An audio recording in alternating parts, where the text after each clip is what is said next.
Nice guy syndrome is not just a personality trait, it's a deeply ingrained behavioral and neurological pattern that often stems from early life experiences. From a developmental neuroscience perspective, many individuals who identify as nice guys were conditioned in their formative years to associate harmony, caretaking, and emotional suppression with safety and acceptance.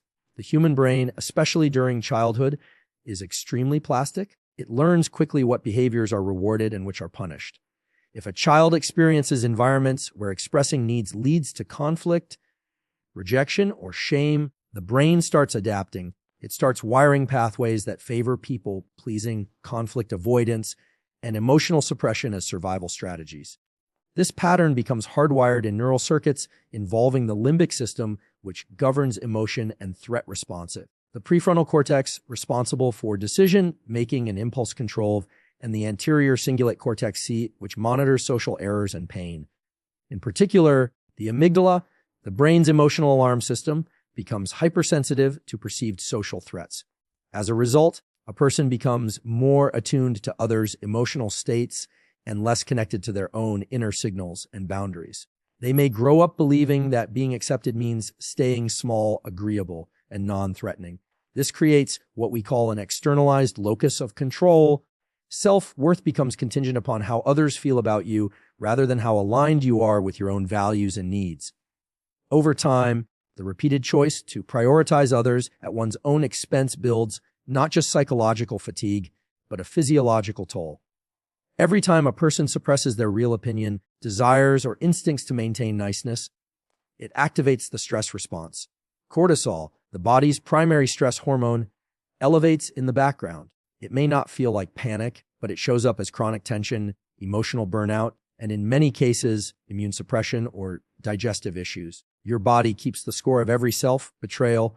What's important to understand here is that this niceness isn't actually about kindness or moral goodness. It's often fear dressed up as virtue, and because it's rewarded socially, people like pleasant, agreeable people, it reinforces itself.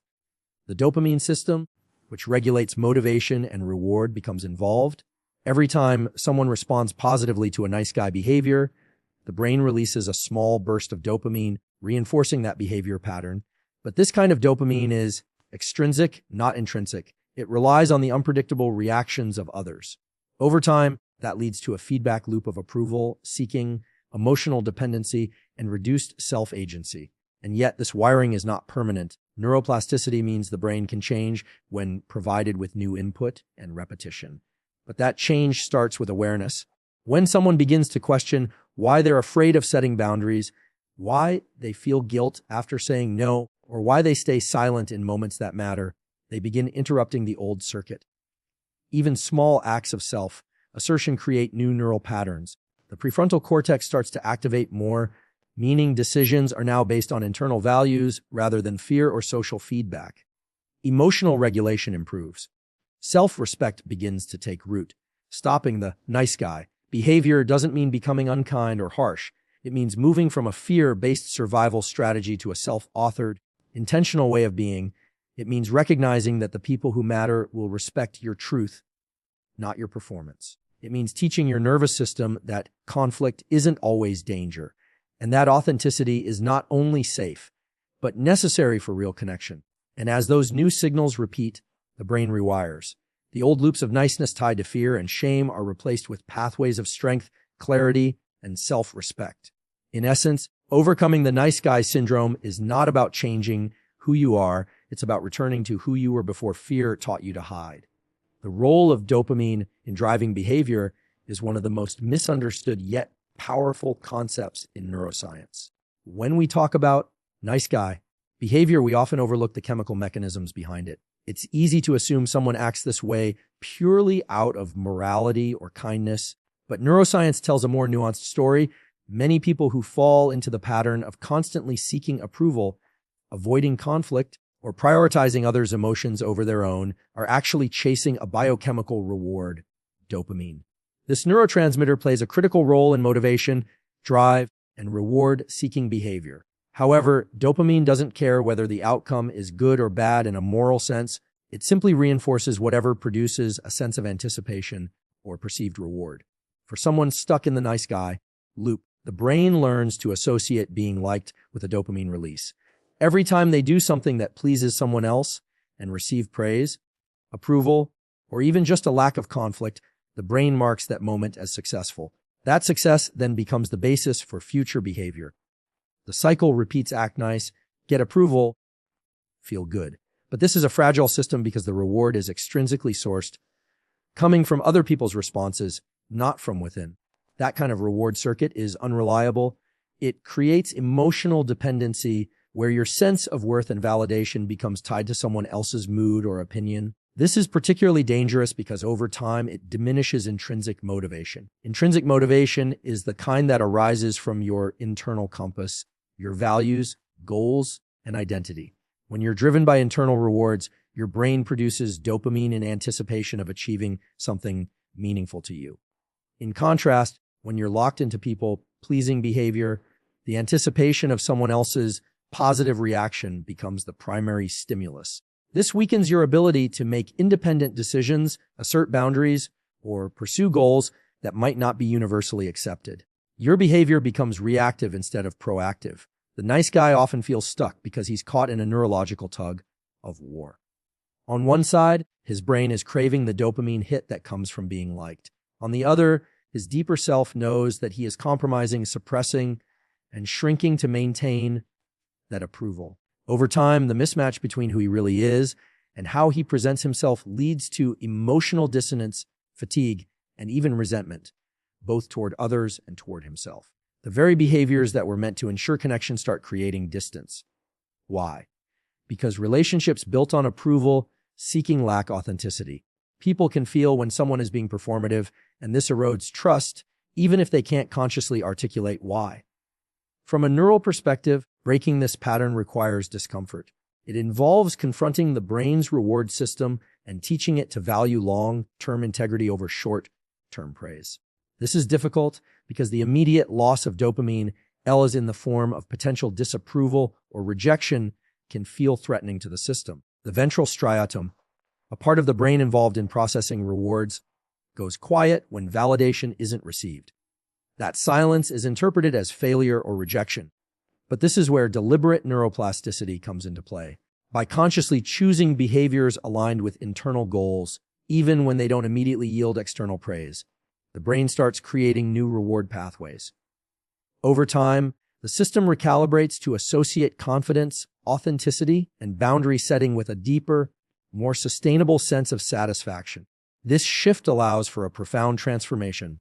When the brain no longer craves the approval of others for dopamine regulation, self-worth stabilizes. Decision-making becomes less emotionally reactive and more purpose-driven.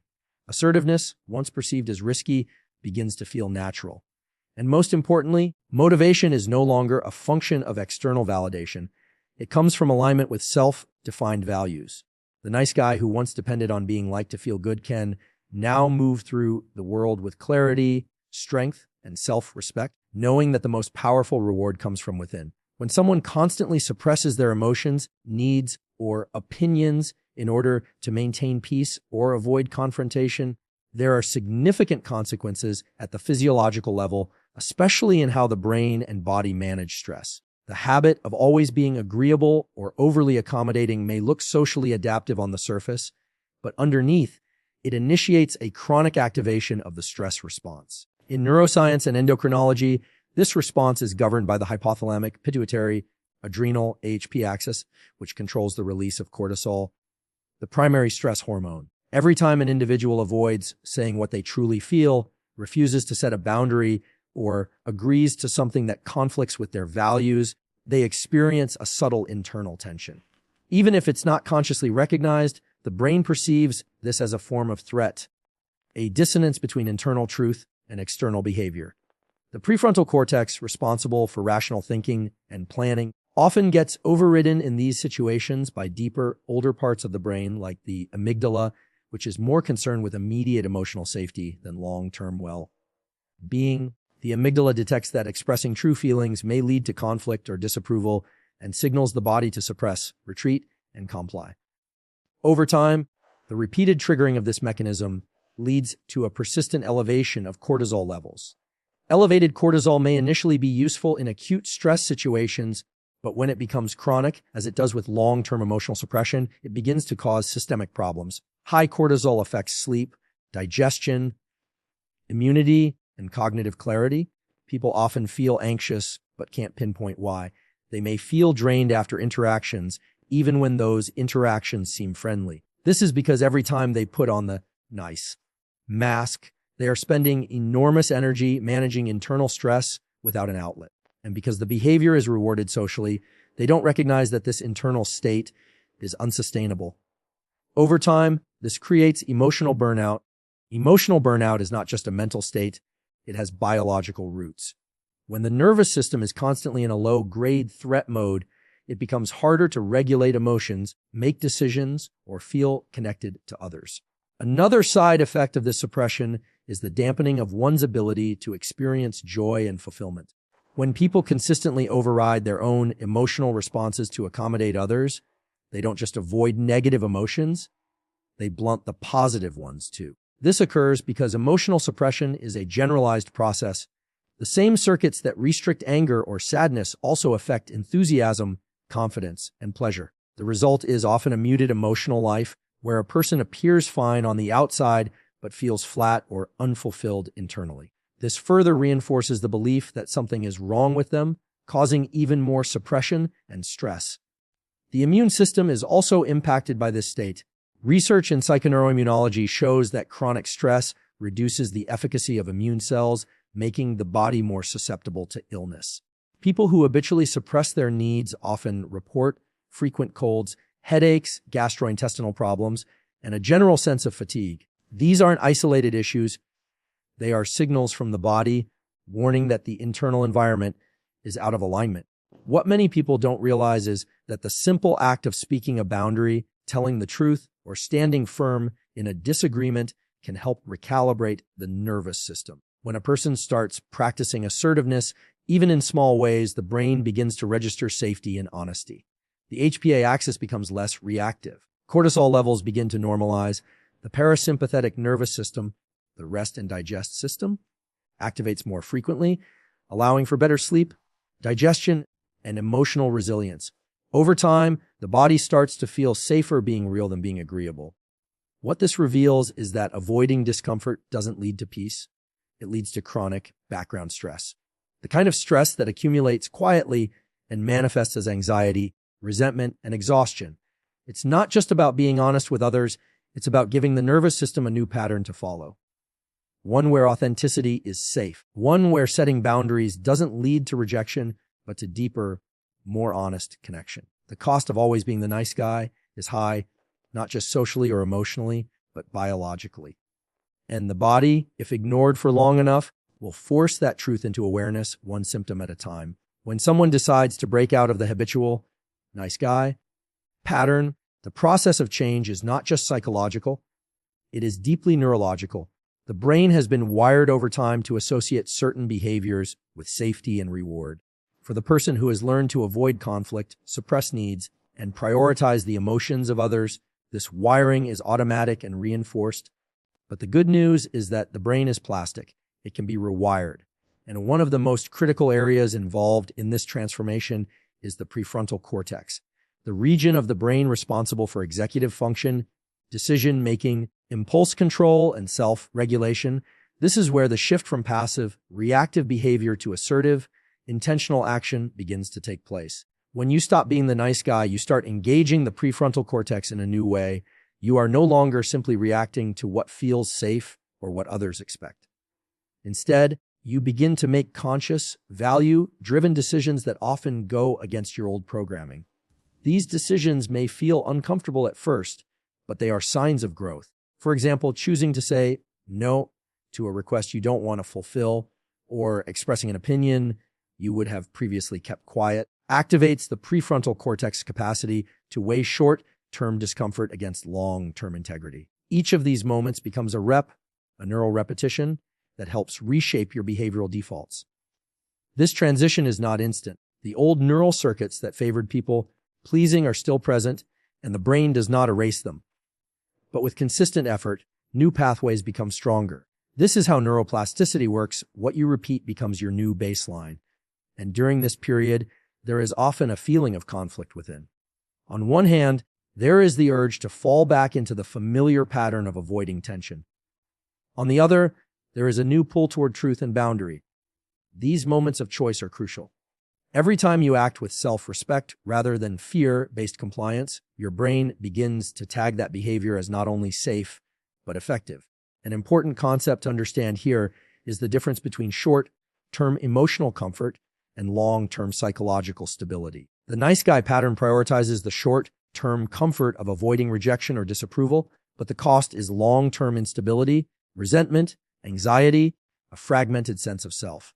When you shift to assertiveness, you often trade short-term discomfort for long-term alignment. You may feel anxious immediately after setting a boundary or speaking honestly, but later you notice you feel clearer, more grounded, and more confident. This feedback loop strengthens new neural associations. The brain starts recognizing that short-term tension does not equal danger, it equals growth. Another aspect of this shift is emotional regulation. The prefrontal cortex also helps modulate emotional responses from the limbic system, especially the amygdala.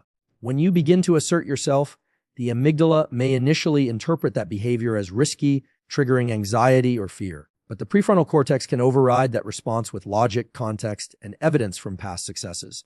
Over time, this regulation improves. What once felt terrifying, disappointing someone, disagreeing, standing firm, now feels manageable, even empowering. This is how self-trust is built not through perfection, but through repeated evidence that you can handle your truth. The result of this neurological shift is a new way of being. You are no longer operating from a place of constant vigilance, trying to manage how others perceive you. You begin to trust your instincts. You stop over-explaining, apologizing unnecessarily, or fearing that honesty will lead to abandonment. Instead, you speak clearly, listen fully, and stand with dignity.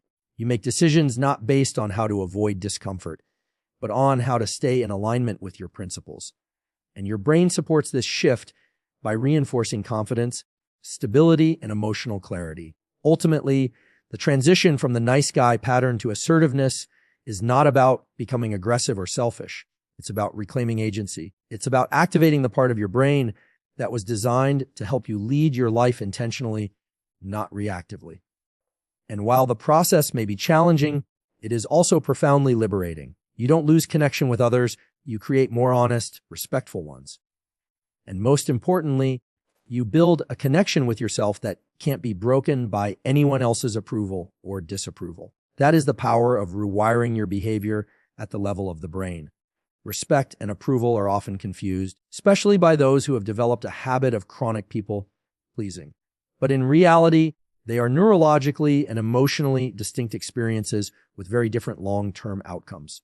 Approval is immediate, short-lived, and often superficial.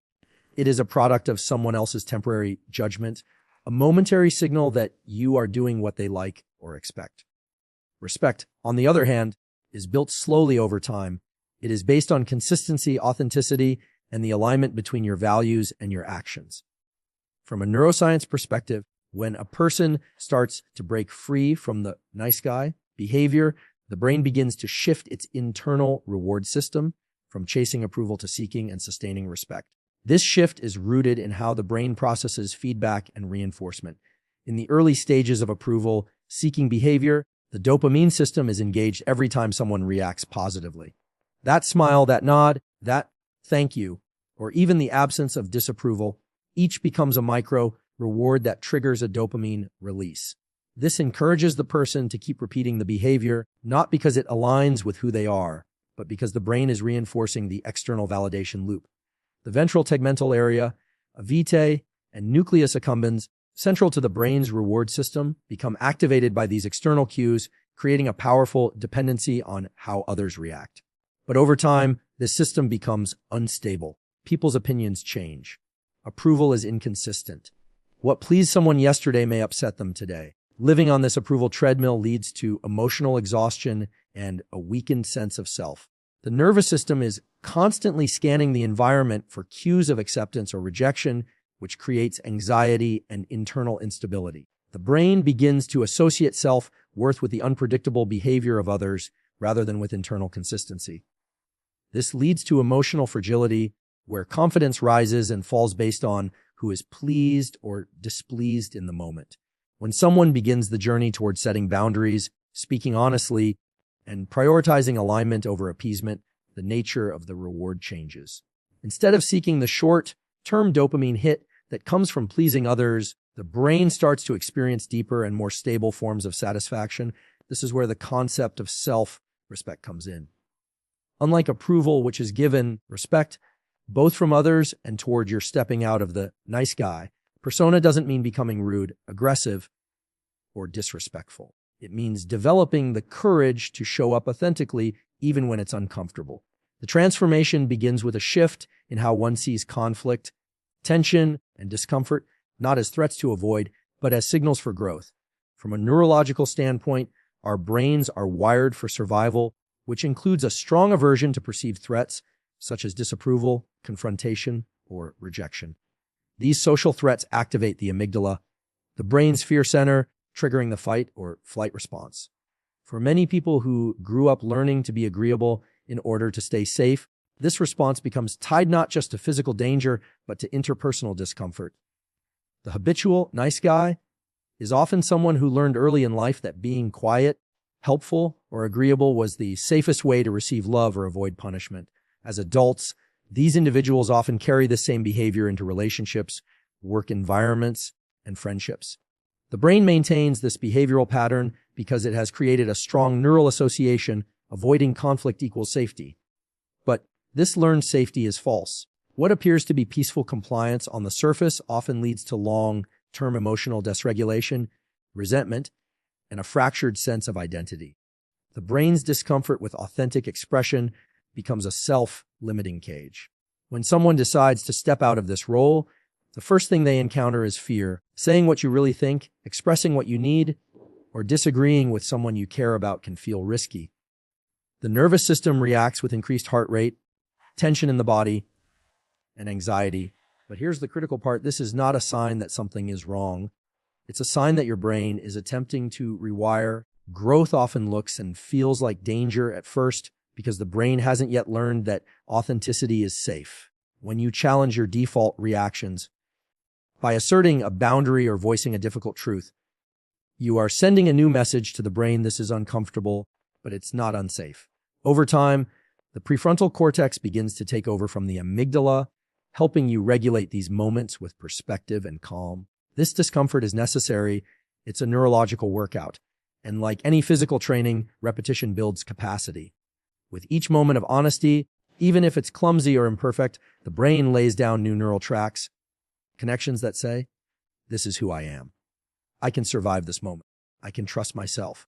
The discomfort of breaking the nice guy pattern is temporary, but the rewards are lasting.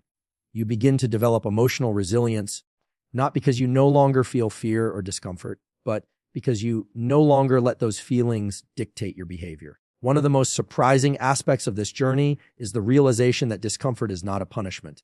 It's a teacher. It shows you where your growth edge lies. Instead of avoiding situations that bring tension, you begin to lean into them with curiosity. You start to understand that conflict, when handled with honesty and emotional regulation, leads to stronger relationships, not weaker ones. People come to see you as someone they can trust, not because you always agree with them, but because you're honest about where you stand. This kind of presence creates real connection where both individuals feel seen and respected. Moreover, your internal sense of peace grows, not from avoiding difficulty, but from knowing that you are no longer betraying yourself. There is a calm that comes from living in alignment. The mind is quieter because it no longer has to run background scripts wondering if you said the right thing, pleased the right person, or avoided the right conflict. The constant social calculation that once consumed your energy is replaced by clarity and direction. Ultimately, the discomfort of stepping into authenticity is the price of personal freedom. Every time you choose integrity over ease, you reinforce a powerful truth. You can handle life as it comes, not as others demand it to be. Your identity becomes less dependent on others' perceptions and more rooted in your own values. And your brain, once addicted to safety through compliance, becomes rewired to find reward in truth, strength, and self-respect. That is where lasting change lives, not in perfection, but in the courage to be real over and over again. ELF is earned.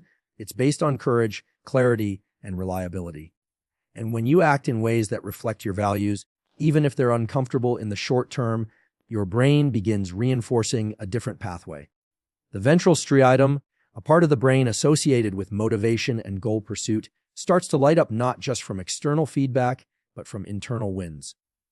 Saying no when you mean no, standing up for your principles, holding your ground during disagreement. These moments create neural signatures that affirm your self-trust and stability.